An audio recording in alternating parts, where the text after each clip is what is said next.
আসসালামু আলাইকুম। আশা করি সবাই ভালো আছেন, সুস্থ আছেন। আল্লাহর রহমতে আমরাও সবাই ভালো আছি, সুস্থ আছি।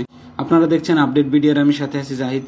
আবারও চলে আসলাম বসুন্ধরা আবাসিক এরিয়ার নতুন আরো একটি আপডেট ভিডিও নিয়ে। আপনারা অনেকে হয়তো অবগত আছেন, বসুন্ধরা আবাসিক এরিয়ার পি ব্লকের মাঝখান দিয়ে একটি খাল বয়ে গেছে। এই খালের দুই প্রান্তে রয়েছে অসংখ্য প্লট। এই প্লটগুলোতেই ভবিষ্যতে গড়ে উঠবে হাইরাইজ বিল্ডিং এবং হবে বিভিন্ন মানুষের সমাগম। আর এই পি ব্লকের দুই প্রান্তকে সংযোগ করার জন্য একটি ব্রিজ নির্মাণ করার পরিকল্পনা করে বসুন্ধরা কর্তৃপক্ষ। এই ব্রিজটির কনস্ট্রাকশন কাজ বেশ কিছুদিন ধরে চলে আসছে। ব্রিজটির কাজ 70% কমপ্লিট হয়েছে এবং বাকি কাজগুলো খুব দ্রুত গতিতে এগিয়ে চলেছে। এই ব্রিজে টোটাল 6টি গার্ডার রয়েছে এবং আপনারা দেখতে পাচ্ছেন 6টি গার্ডারে কাস্টিং কাজ সম্পন্ন করানো হয়েছে, আর ক্রস গার্ডারের কাস্টিং এর কাজ চলমান রয়েছে।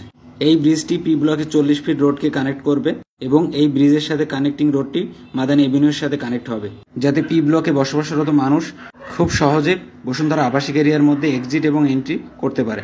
আর এই ব্রিজের সমস্ত কনস্ট্রাকশন কাজ তদারকি করছেন বসুন্ধরা গ্রুপের ইঞ্জিনিয়ারগণ। তো আজকের মতো ভিডিওটি এখানেই শেষ করছি।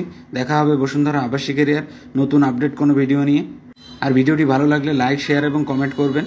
আর আপনি যদি আমার চ্যানেলে নতুন হয়ে থাকেন, অবশ্যই চ্যানেলটিকে সাবস্ক্রাইব করে বেল বাটনটি বাজিয়ে দিবেন, যাতে আমার চ্যানেলে আপডেট হওয়া নতুন ভিডিও সবার আগে পৌঁছায় যায় আপনার কাছে।